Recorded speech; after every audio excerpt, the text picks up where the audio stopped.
నమస్తే, నేను మీ సతీష్. ఆంధ్రప్రదేశ్లో ఎన్నికలు దగ్గర పడుతున్నటువంటి వేళ రాజకీయాలు రసవత్తరంగా మారుతున్నాయి. ప్రధానంగా అధికార పార్టీ వ్యవహరిస్తున్నటువంటి తీరు మాత్రం విమర్శనాత్మకంగా మారుతూ ఉంది. ఏదైతే అధికార పార్టీ అధినేతగా ఉన్న జగన్మోహన్ రెడ్డి ఈరోజు తన రాజకీయ లబ్ధి కోసం, రాజకీయ ప్రయోజనాల కోసం వ్యవస్థల్ని అలాగే అధికారాన్ని కూడా దుర్వినియోగం చేస్తున్నారు అనేటువంటి చర్చ కూడా రాజకీయ వర్గాల్లో చాలా విస్తృతంగా జరుగుతుంది. మరి నిజంగా ఈ అంశాలు ఏ విధంగా చూడాలి అనేటువంటిది మనతో చర్చించేందుకు సీనియర్ జర్నలిస్ట్ సత్యమూర్తి గారు ఉన్నారు. సార్ నమస్కారం. నమస్కారం అండి. సార్, ఈ రోజున జగన్మోహన్ రెడ్డి గారికి షర్మిల గారి భయం పట్టుకుంది. ఏదైతే ఆవిడ ఏపీ కాంగ్రెస్ బాధ్యతలు అంటే కాంగ్రెస్ పార్టీలో చేరడము, ఇక ఆంధ్రప్రదేశ్లో కూడా పొలిటికల్గా ఎంట్రీ ఇవ్వడంతో తనకి ఎక్కడ ఎదురు దెబ్బ తగులుతుందో అని ఈ రోజున ఆవిడని అరెస్ట్ చేయించేందుకు కూడా జగన్మోహన్ రెడ్డి గారు సిద్ధమవుతున్నారు. అందులో భాగంగానే సిఐడిని రంగంలోకి దింపుతున్నారు అనేటువంటి ఒక చర్చలు జరుగుతున్నాయి. ఇందులో ఏ మేరకు వాస్తవం ఉందనుకోవచ్చు, ఏమిటి కారణాలు ఏమని చూడొచ్చు? మీ పిల్లలు ఇంటర్మీడియట్ మరియు ఎంసెట్ చదువుతూ సబ్జెక్ట్స్ లో కన్ఫ్యూజ్ అవుతున్నారా? కాన్ఫిడెన్స్ లెవెల్ తక్కువగా ఉందా? రిపీటెడ్ మిస్టేక్స్ చేస్తున్నారా? అయితే మీకోసమే ఉంది Rise app. 1 lakh question bank, performance analysis, online classes by experts, ఇంకా మరెన్నో ఫీచర్స్ తో మీ ముందుకొచ్చింది Rise the perfect guide. Description లో ఉన్న లింకును ఉపయోగించి సబ్స్క్రైబ్ అవ్వండి. ఇప్పుడు జగన్మోహన్ రెడ్డి చేసే పనులు ఇట్లాగే ఉంటాయి కాబట్టి షర్మిలని అరెస్ట్ చేయడం అనేది పెద్ద విషయమేం కాదు. ఎందుకు అంటే ఇప్పుడు షర్మిల వచ్చేసి అక్కడ కాంగ్రెస్ పార్టీ బాధ్యతలు తీసుకోవటం అనేది అది జగన్మోహన్ రెడ్డి రాజకీయ పరమైన అంశాలు పక్కన పెడితే జగన్మోహన్ రెడ్డి ఈగోని దెబ్బకొట్టినట్టుంది. జగన్మోహన్ రెడ్డికి ఏంటి అంటే ఆయనకి ఈగో ప్రాబ్లమ్స్ ఎక్కువ. ఆయనకి ఎవరు కూడా కరెక్ట్గా మంచి బట్టలు వేసుకొని కనపడ్డా కూడా ఆయన ఈర్చపడతాడని చెప్పి ఆయన్ని బయటకు వచ్చి ఆయన్ని చూసి బయటకు వచ్చిన వాళ్ళు చెప్తూ ఉంటారు. మనమైతే ఎప్పుడు ఆయన దగ్గరికి వెళ్ళలేదు, మనకంత ఇది కూడా పట్టలేదు. జగన్మోహన్ రెడ్డి ఏంటంటే రాజకీయంగా తన పదవిని కాపాడుకోవటానికి ఎన్ని రకాల ప్రయత్నాలు చేయాలో అన్ని రకాల ప్రయత్నాలు చేశాడు. అది మనం ప్రాక్టికల్గా మనం చూసాం. ఆయన్ని ఎగరదిచ్చిన వ్యక్తి ఎవరైనా సరే, ఇప్పుడు మనం ఉదాహరణకి చెప్పాలి అంటే ఇప్పుడు రఘురామకృష్ణరాజు అని ఎంపీ ఉన్నాడు. ఆయన ఏంటి అసలు ఆయనకి జగన్మోహన్ రెడ్డికి క్లాష్ ఏంటి? క్లాష్ ఏమీ లేదు. అదేదో పెద్ద రాజకీయ పరమైన తగదా లేదు, పెద్ద కుట్ర లేదు, పెద్ద వ్యవహారం లేదు. Ego clash. జగన్మోహన్ రెడ్డి ఆయన గీచిన గీటు దాటకుండా ఉండాలి అందరూ అని ఆయన ఎక్స్పెక్ట్ చేస్తూ ఉంటాడు. ఆ క్రమంలో వచ్చిన విభేదాల కారణంగా రఘురామకృష్ణరాజుని దారుణంగా ఆయన పుట్టినరోజు నాడే అరెస్ట్ చేసి అసలు ఒక క్రిమినల్ లాగా ఈడ్చికెళ్లారు. మనం ఆ రోజు విజువల్స్ మనం చూసాం. ఇచ్చిరేశారు కారులోకి. ఆయన హార్ట్ ఆపరేషన్ అయింది అని ఆయన చెబుతున్నా కానీ వినకుండా ఈడ్చుకెళ్లి పోలీసులు లాకప్లో పడేసి అత్యంత దారుణంగా చిత్రహింసలకు గురి చేశారు. చిత్రహింసలకు గురి చేయటమే కాకుండా ఆ వీడియోని తీసి పై వాళ్ళకి చూపించారు. అంటే మనం ఎంత కర్కశత్వం ఉంటే ఒక మనిషిలో ఇటువంటి పనులు చేస్తాడో మనం ఆలోచించుకోవాలి. ఇప్పుడు ఆ వీడియో చూసి అప్పుడు ఈగో సాటిస్ఫై అయిపోయిందా? కార్యక్రమం సంపూర్ణమైందా?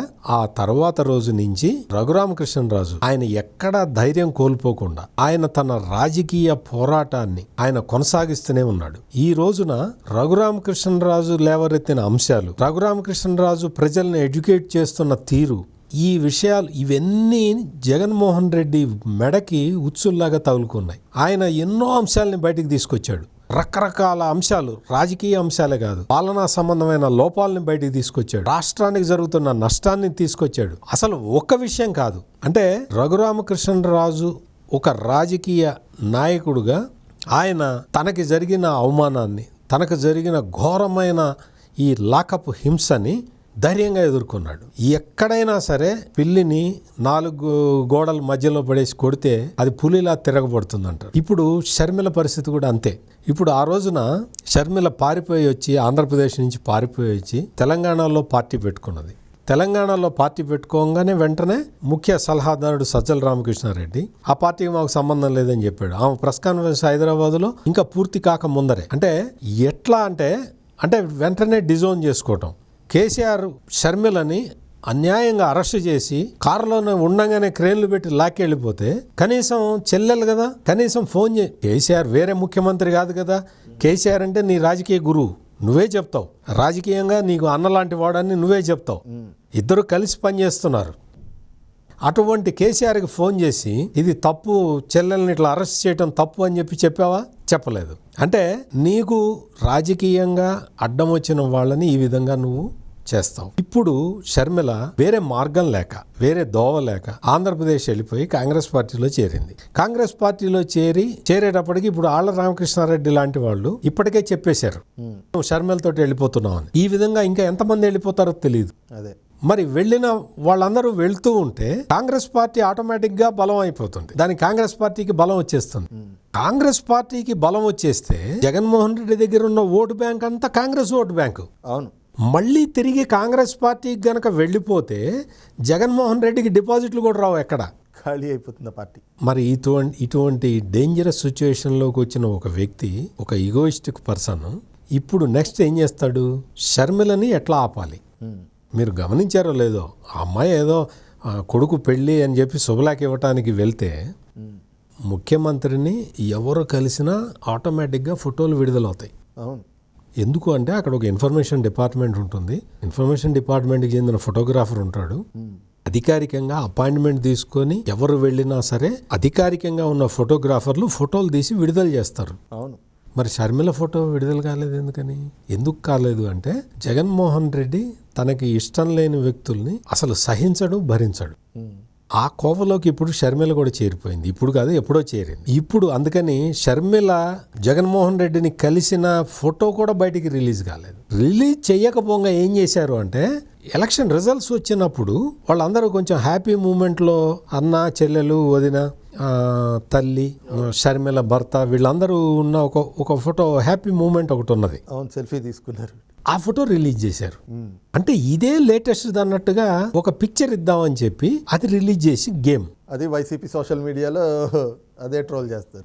ఏంటిది? ఇటువంటివి ఏంటి? అసలు ఇంత చిన్న మనస్తత్వం ఏంటి? షర్మిల జగన్మోహన్ రెడ్డిని కలిసి శుభలేఖ ఇస్తున్నది. తప్పే ఉంది అందులో? షర్మిల రేవంత్ రెడ్డిని కలిసి శుభలేఖ ఇచ్చింది. ఫోటో రిలీజ్ అయిందా? వీడియో రిలీజ్ అయిందా? రేపొద్దున చంద్రబాబు నాయుడిని కూడా కలిసి వెడ్డింగ్ ఇన్విటేషన్ ఇస్తుంది.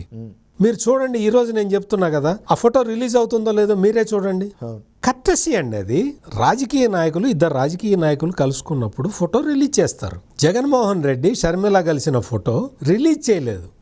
అంటే నేను ఇంత విడమర్చి ఎందుకు చెప్తున్నాను అంటే, మీరు అడిగిన క్వశ్చన్, షర్మిల్ని అరెస్ట్ చేస్తాడు జగన్మోహన్ రెడ్డి అంటే అది పెద్ద మనం మాట్లాడుకోవాల్సిన విషయం కాదు. ఎందుకంటే నెక్స్ట్ స్టెప్ అదే ఉంటుంది.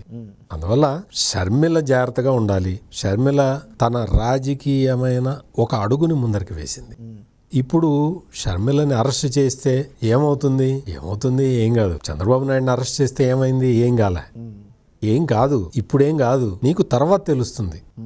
అందువల్ల షర్మిల తన జాగ్రత్తలో తను ఉండాలి. తను ఇదే విషయాన్ని, ఇదిగో మా అన్న అరెస్ట్ చేస్తాడేమో, నన్ను మరి మీరే కాపాడుకోవాలని చెప్పి కాంగ్రెస్ అధిష్టాన వర్గానికి మెసేజ్ పంపించుకోవాలి. ఇటువంటి అన్ని జాగ్రత్త చర్యలు, రాజకీయ పరమైన అన్ని జాగ్రత్త చర్యలు తీసుకొని ఏపీ పోలీసులు వచ్చి అరెస్ట్ చేస్తారన్న డౌట్ రాగానే న్యాయస్థానాన్ని ఆశ్రయించి ఏదైనా యాంటిసిపేటరీ బెయిల్ తీసుకోవటం, అటువంటి పనులు ఏదైనా చేసి తనను తాను కాపాడుకోవాలి. రైట్. ఇది చూస్తున్నాం కదా, రాజకీయాల్లో శాశ్వత మిత్రులు, శాశ్వత శత్రువులు ఉండరంటారు. ఈ విధంగానే జగన్మోహన్ రెడ్డి ఈ విషయంలో మాత్రం తన పర అనేటువంటి భేదాలు ఉండవు. తన రాజకీయ లబ్ధి కోసం జగన్మోహన్ రెడ్డి ఎంతటి నీచత్వానికైనా కూడా ఒడిగడతాడు. ఈ క్రమంలోనే మరి ఈ రోజున షర్మిల కాంగ్రెస్ పార్టీలో అడుగుపెట్టి ఆంధ్రప్రదేశ్ రాజకీయాల్లోకి వస్తూ ఉన్నారు కాబట్టి మరి ఆవిడని కూడా అరెస్ట్ చేసేటువంటి అవకాశాలు ఎక్కువగా కనిపిస్తున్నాయి. ఎందుకంటే ఆవిడకి రాజకీయాల్లో ఏపీ పాలిటిక్స్ లోకి ఎంట్రీ ఇవ్వడం అనేటువంటి జగన్మోహన్ రెడ్డికి రాబోయేటువంటి ఎన్నికల్లో ఎదురు దెబ్బగా ఉంది కాబట్టి అలాంటి పరిణామాలు చోటు చేసుకున్న ఆశ్చర్యపోవాల్సినటువంటి పరిస్థితి లేదు అన్నటువంటి భావాన్ని సీనియర్ జర్నలిస్ట్ సత్యమూర్తి గారు వ్యక్తం చేస్తా ఉన్నారు.